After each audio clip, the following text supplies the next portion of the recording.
She posted, some people just can't handle a strong, independent woman. After I found out she was texting her coworker at 2 a.m., I replied, "You're right, I can't." Then I did something that made her independence feel very lonely. When she came home from work the next day, I, 29 male, couldn't sleep that night. Phoebe's phone kept buzzing on her nightstand. 2:14 a.m., 2:23 a.m., 2:31 a.m. Finally, I nudged her. "Your phone's going crazy." She grabbed it, squinting at the screen. Her face changed. "Oh, just Kieran from accounting. Budget reports. At 2:30 in the morning? End of quarter. You know how it is." She turned the phone face down and rolled over. Except I did know how it was. Quarterly reports were done 2 weeks ago. I knew because I'd helped her format the spreadsheets. The next morning she was in the shower when her phone buzzed again. One notification on the lock screen. "Kieran, accounting. Last night was just talking, but next time." I set the phone back down exactly how it was. Made breakfast. Acted normal. When she came out, I was plating eggs. "Morning, babe," she chirped, checking her phone. Her thumb hovered over the notification. She swiped it away. "Sleep okay?" I asked. "Like a rock. You?" "Pretty good." She kissed my cheek and sat down. Posted a selfie with her coffee. "Boss babe, corporate life blessed." I ate my eggs and thought about the lease renewal sitting on our counter. The one where I'd need to sign for another year of living together. The one where I'd keep paying 60% because I made more. "Hey," I said, "noticed you and Kieran are working on that big project together." She tensed slightly. "Yeah, it's intensive. Lots of late nights ahead." "Must be tough." "It is, actually." She set down her fork. "I might need more space to focus. You know, fewer distractions at home." "Distractions? Just, you're always here when I'm trying to work, asking questions, wanting attention. It's clingy." I nodded slowly. "You need space." "Exactly. I knew you'd understand." She smiled. "I'm just really focused on my career right now. Can't have anything holding me back." "Of course not." That afternoon, while she was at work, I started my plan. Not some big dramatic gesture, just giving her exactly what she asked for. First, I called my buddy Landon, who manages properties. "You still have that studio apartment available?" "The one on 8th? Yeah, but it's tiny, man, like 400 square feet." "Perfect. Can I see it today?" The studio was indeed tiny, but it was clean, close to work, and most importantly, immediately available. I signed a 6-month lease on the spot. When Phoebe came home that evening, I was reading on the couch. "Good day?" I asked. Exhausting. Kieran and I had to redo the entire Mitchell analysis." She collapsed next to me. "I'm so ready for wine." "About that space you need," I said. "I've been thinking." She perked up. "Yeah? You're right. A strong, independent woman building her career shouldn't have distractions." "Exactly. I'm so glad you get it." "So I got my own place." The wine glass stopped halfway to her lips. "What? A studio. I move in tomorrow.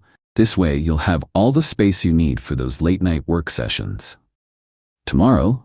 But we live together." "Which you said was distracting you from your career."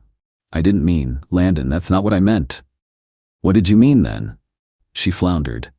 "I just meant maybe you could go out more. Give me some breathing room." "This is better, complete breathing room." "You can work with Kieran as late as you need." Her face went red. "Why do you keep mentioning Kieran?" "You did. The big project, late nights? This is insane. You can't just move out." "Why not? I'm not on the lease here. This has always been your apartment." That was true. She'd insisted on keeping it in her name only. "For independence," she'd said. "Where's all your stuff?" She looked around wildly. "Already moved the important things. I'll get the rest tomorrow." "You did this today?" "You said you needed space immediately. I'm solution-oriented." She stood up, pacing.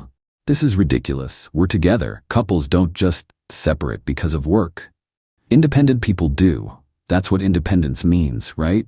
Not needing someone else?" "That's not. You're twisting my words. I'm respecting them." She grabbed her phone, furiously typing. A minute later, I got the notification. She'd posted on Facebook, "Some people just can't handle a strong, independent woman with male coworkers. Imagine being so insecure you literally move out because your girlfriend works late. Toxic, know your worth." I commented, "You're right, I can't." Then added, "Good luck with the late nights." Her phone exploded with notifications. But I was already heading to bed. My last night here. Update 1. The entitlement train left the station fast. Day 1 in my studio, I got 53 texts from Phoebe. They ranged from, "Please come home," to "You're being dramatic," to "This is abusive." I responded to exactly one. "Hope the project's going well." But here's where it gets interesting. Remember how she wanted space for her career? Well, apparently that space was supposed to be theoretical. Day 2, she called crying. "The apartment feels so empty." Perfect for concentration, though. "I can't sleep. I keep hearing noises. Maybe it's Kieran with those reports?" That's not funny. You're right. Budget reports are serious business. She hung up. 20 minutes later, she was at my studio door. My 400 square foot 4th floor walk-up studio. "This is where you're living?" She looked around in horror. "It's a closet. It's cozy. You gave up our beautiful apartment for this?" "You kept your beautiful apartment. I got my own space. Win-win." "Landon, stop. This has gone far enough. Come home." "I am home." "This isn't home." "Why not? It has everything I need: bed, kitchenette, bathroom, plus 0 distractions from your career." She actually looked around for somewhere to sit. There was my bed, or my one chair. She chose standing. "We need to talk about this like adults." "Okay, talk." "You're punishing me for having male friends." "No, I'm giving you space to have whatever friends you want." "By abandoning me?" "By respecting your independence. Independent people don't need partners living with them, right?" "That's not what independent means." "What does it mean then?" She couldn't answer. Instead, "How am I supposed to afford that apartment alone? You make good money, senior analyst and all." "Not that good. Maybe Kieran can help with the budget? He's good with numbers." She threw my one decorative pillow at me. "Stop mentioning Kieran." "Why? He's just a coworker, right?" "Yes. Then why does his name upset you?" "Because you're using him as a weapon." "I'm using him as an example of why you need space, for all those late-night work sessions." Her phone rang. She declined it, but I saw the name, Kieran. "Aren't you gonna get that?" Could be about the Mitchell analysis. "It's Saturday. Quarter end knows no weekends. You taught me that." She stormed out, but not before delivering this gem. "You'll be back. You'll realize how stupid this is and come crawling back." "Good luck with your independence, Phoebe." "I am independent." "Prove it." The door slammed so hard my one picture fell off the wall. That night she posted again. "Some people think independence means being alone. Wrong. Independence means choosing who you allow in your life. And toxic, insecure men who can't handle successful women, not welcome." Her friends piled on with support. "Yes, queen, his lost babe, you don't need that energy." "Cool, let's see how that energy pays rent." Update 2. Reality hit Phoebe like a freight train made of consequences. First came the utilities. See, everything was on auto-pay from my credit card. Electric, internet, streaming services, all of it. When I moved out, I updated the billing address to my studio. She didn't notice until the internet got shut off. "Landon, the Wi-Fi isn't working." "That's weird. Mine's fine." "Can you call them?" "Why would I call about your internet?" "Because you set it up." "Yeah. When I lived there, you should probably set up your own account." "I don't know how." "YouTube University, that's what independent people do." She hung up. An hour later, she called back. "They want a $200 deposit because I have no history with them." "Sounds about right." "This is your fault." "My fault you never learned to set up utilities?" That's a reach. But the real drama came from an unexpected source. Kieran's wife. Yeah, wife. Turns out Mrs. Kieran follows Phoebe on Instagram, saw all those late-night work sessions posts, did some digging, found their text chains on their shared phone plan. She reached out to ME. "Hi, you don't know me, but I think our partners have been inappropriate. Can we talk?" We met for coffee. Diane was exactly what you'd expect, professional, put together, and pissed. "How long have you known?" she asked. "About a week. You?" 2 days. Found texts about meeting in empty conference rooms. "For budget reports?" "Right. Budget reports that involve can't wait to taste you again." I choked on my coffee. "Again?" She showed me the screenshots. Not gonna lie, they were worse than I thought. This wasn't just emotional cheating. They'd hooked up at least twice, in the office, during work hours. "What are you gonna do?" I asked. "Oh, I already did it. Sent everything to HR yesterday." Damn. They have a strict fraternization policy, especially regarding married employees. What about Phoebe? What about her? She knew he was married. I made sure to include her Instagram posts calling me insecure for questioning their friendship. Holy shit. Sure enough, Monday morning my phone exploded. What did you do? Currently? Making breakfast. You? I'm suspended pending investigation. Investigation of what? You know what? I actually don't. I've been minding my business in my studio. Kieran's wife went to HR with screenshots of your budget reports? This isn't funny. I could lose my job. Over work conversations? That seems extreme. They weren't. It's complicated. Complicated how? Can you just come over? Please? Why? Because I need you. I thought you needed space? I was wrong, okay? Is that what you want to hear? What I want to hear is the truth. Was it just budget reports with Kieran? Silence. Phoebe? It's complicated. It's really not. Either you were working or you were cheating. Which was it? Can we talk in person? We're talking now.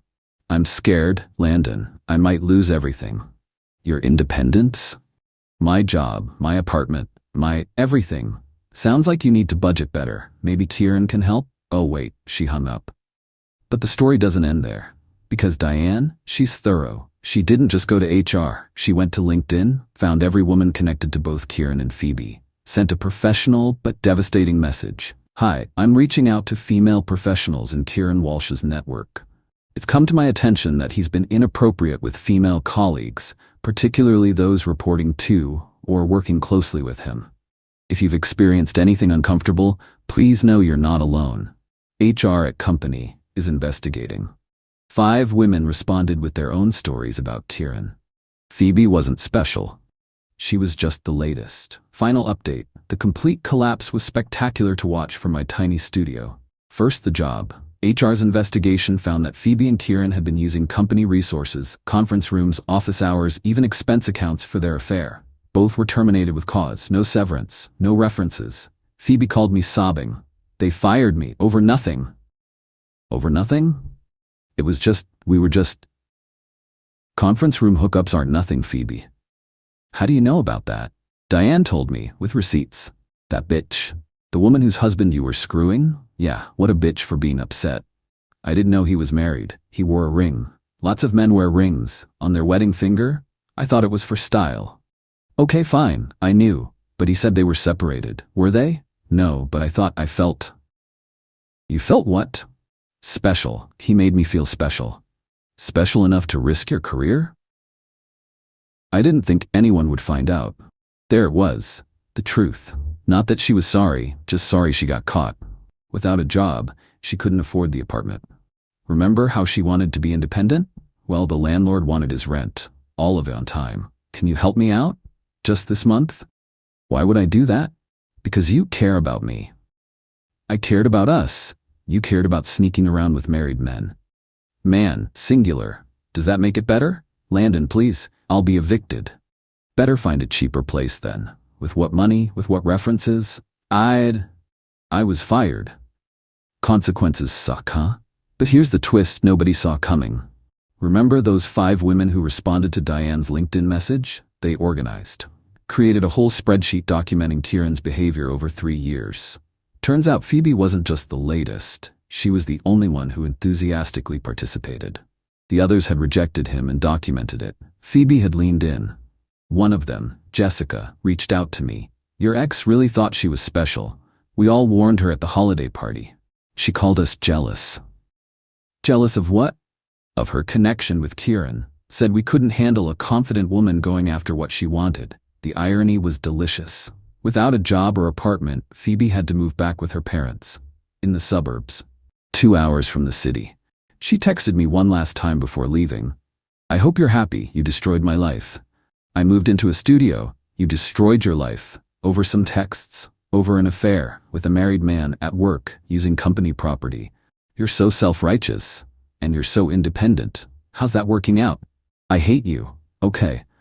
Don't you have anything else to say? Good luck with the job search. She blocked me. Last I heard through mutual friends, she's working retail at her mom's boutique, still posting about being a boss babe despite having no corporate job. Kieran's wife divorced him and took him to the cleaners. He also got fired and blacklisted in the industry. The 5 women who spoke up all got promoted after the toxic environment cleared.